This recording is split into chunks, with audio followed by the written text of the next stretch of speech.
Hey guys, Adam Splendid Sports here. I'm going to do a few things on this one. Number one, I'm going to show a quick little 8-card PSA submission reveal here. I'm going to talk about why I probably won't be submitting many more cards to PSA.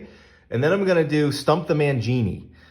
What that is, vintage oddball cards. Rick, great guy, great channel. He's having a contest where he wants you to show a card to see if John Mangini has a card from that set.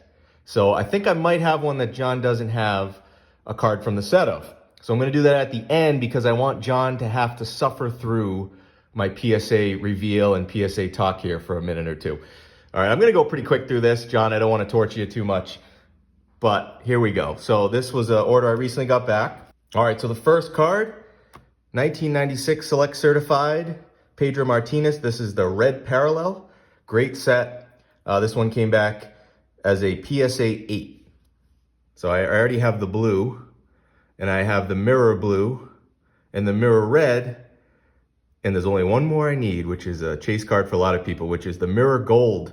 There's only 30 of those, and I've never seen one that I could buy. So I got them all except for the gold. All right. I got some PSA 10s, baby. 1998 Finest Refractor. Pedro gets a 10. So I'm doing the Pedro run in refractors with Finest, and I needed this 98. This is cool because it has it's a back refractor too. And I got the 10. I wasn't expecting it. I never expect 10s, but you know, when I get them, that's cool. All right, next one. I'm a big fan of Flair Mystique. This is the 99 gold parallel, not numbered, but just an awesome set. And even the base cards look awesome, like a lot of these 90s cards, but this one gets a mint 9. All right, another PSA 10 here. I like this set, 2021 Topps Sports Illustrated. This is a cover from April of 98 when Pedro was on the cover, and it gets a PSA 10. This is numbered to 70. The 10 on that one. Another Flair Mystique from 2000, gold. And this one gets a PSA 8. Love those Mystique cards. All right. Another PSA 10 on a Sports Illustrated. This one is from November of 04. And this is numbered to 10. This is the Red Sox cover of Sports Illustrated where they broke the curse. PSA 10. All right. Another PSA 10 on a 2000 Bowman Chrome Pedro gold refractor. Not the best lighting, but it's a nice looking card, baby. And these are numbered to 170. So these were box toppers, I believe. So this one actually, when I got it, it was in one of those sealed Topps cases with the sticker over it. And I cracked it out, sent it in. And well, I guess they should get, a lot of them should get PSA 10s if they're that well protected, but they were box toppers, I think one per box. So pretty nice card. And then the last one, 99 Pacific Prism Red Nomar, a 6. These are incredibly tough to find, even the Nomars. I got the Pedro one, as you may have seen on my video, but these were retail only, and I believe most of them got destroyed. I think they only made 100 or so of them. So there's very few out there. Now, this is that was the last card in the submission. So got some PSA 10s and, you know, happy with everything there. This is a good example to talk about with this last one here though, because, you know, I knew that card wasn't going to grade well. I wasn't sure what any of these cards would grade, but all these cards I want in my collection, whether they came back a 10 or a 6, as you see here. But a major change in how I collect, you know, really recently and moving forward for sure.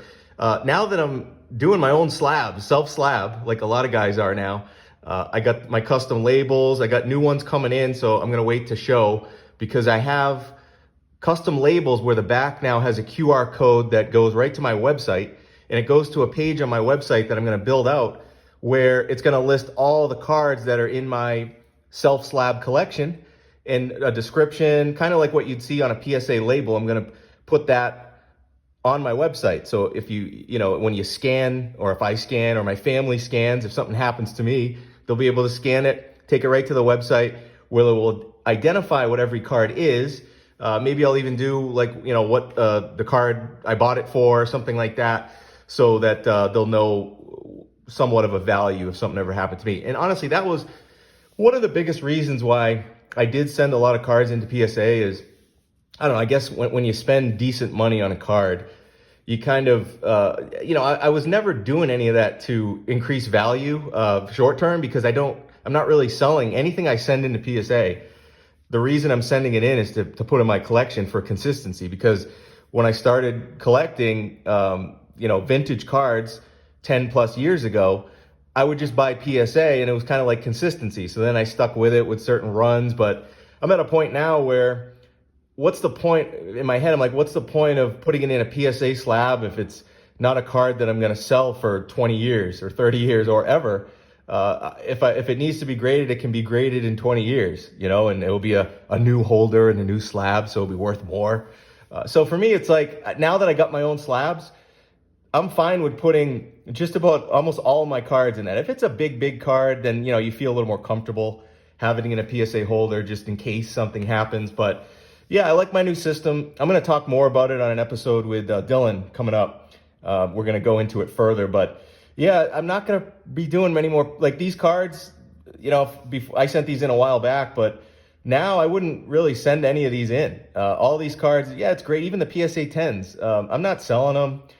A lot of these cards are serial numbered, so there's not a huge price difference between like even a raw one that looks good versus one that gets a PSA 10. A lot of these cards, they just, they go for $50, $100, few $100, some of them, regardless of the condition sometimes, depending on how they're serial numbered. So for me, it's just a way to collect. I always just did PSA for the most part for consistency. And now I can do consistency in my own slabs for less money. So I'm just going to do that. So that's my new approach. And again, we'll talk more about it in a week or so on Turn Back the Clock with Dylan, because as you may know, if you watch his channel, and I know most of you do, he is doing some awesome things with his own slabs, even way cooler than what I'm doing. But it will be a fun one to really talk through that. And maybe we can have John join us to talk about that, because John's doing the same thing. So let's get into that. Speaking of John, last part. All right, the reason I have this magazine is because there's an article in this magazine from 1990, collector's edition number 3 of Topps magazine, summer of 1990. Nice cover of bow. You can see why I bought this one. It's because it's Mantle Mania. They got some mantle stuff in there. But there's an article titled in this, The Rarest Rookie Cards. And it's an article about the Topps 1964 Awards Banquet Set. So John and Rick, question for John, do you have a card from this set, the 1964 Topps All-Star Banquet Set? This is a Tony C card. And according to this article, they're pretty rare. At least in 1990, they were considered rare. So Rick, are these rare? Would you consider these rare? And John, do you have a card from this set? This is a quote unquote rookie card of Tony C. And, they're basically cards that were distributed at a banquet in 1964 at the Waldorf Astoria Hotel. There's a whole article on it.